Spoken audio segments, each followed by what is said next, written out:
గద్దర్ అవార్డుల గురించి cine industry నుంచే స్పందన రాలేదని సీఎం రేవంత్ రెడ్డి చేసిన కామెంట్స్ ఇండస్ట్రీలో హాట్ టాపిక్ అయ్యాయి. తెలంగాణ రాష్ట్ర ఫిల్మ్ డెవలప్మెంట్ కార్పొరేషన్తో చర్చించామని Telugu film chamber, producers councils తెలిపాయి. గద్దర్ అవార్డుల కోసం కమిటీ ఏర్పాటు చేయాలని ఎఫ్డీసీని కోరామని పేర్కొన్నాయి.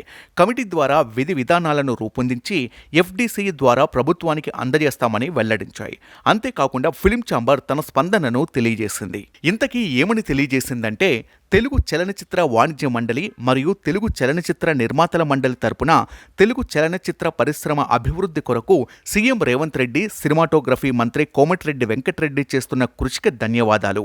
ముఖ్యమంత్రి రేవంత్ రెడ్డి కొద్ది రోజుల క్రితం తెలుగు చలనచిత్ర పరిశ్రమకు సంబంధించిన సంస్థల ప్రతినిధులకు వారి సమయం ఇచ్చే ఆ మీటింగులో పరిశ్రమ గురించి అన్ని విషయాలు అడిగి తెలుసుకున్నారు.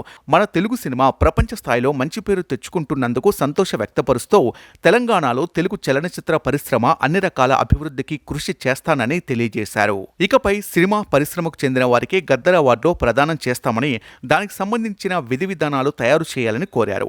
ఈ విషయంలో తెలుగు చలనచిత్ర వాణిజ్య మండలి, తెలుగు చలనచిత్ర నిర్మాతల మండలి గద్దర్ అవార్డ్స్ గైడ్ లైన్స్ ను తెలంగాణ ఎఫ్డీసీకి తెలియజేశాయి. ఆ విధంగా త్వరలో గద్దర్ అవార్డు కోసం తెలంగాణ ఫిల్మ్ డెవలప్మెంట్ కార్పొరేషన్ తో చర్చించి మార్గదర్శకాలు తయారు చేసి ముఖ్యమంత్రి, సినిమాటోగ్రఫీ మంత్రికి ఇస్తాము.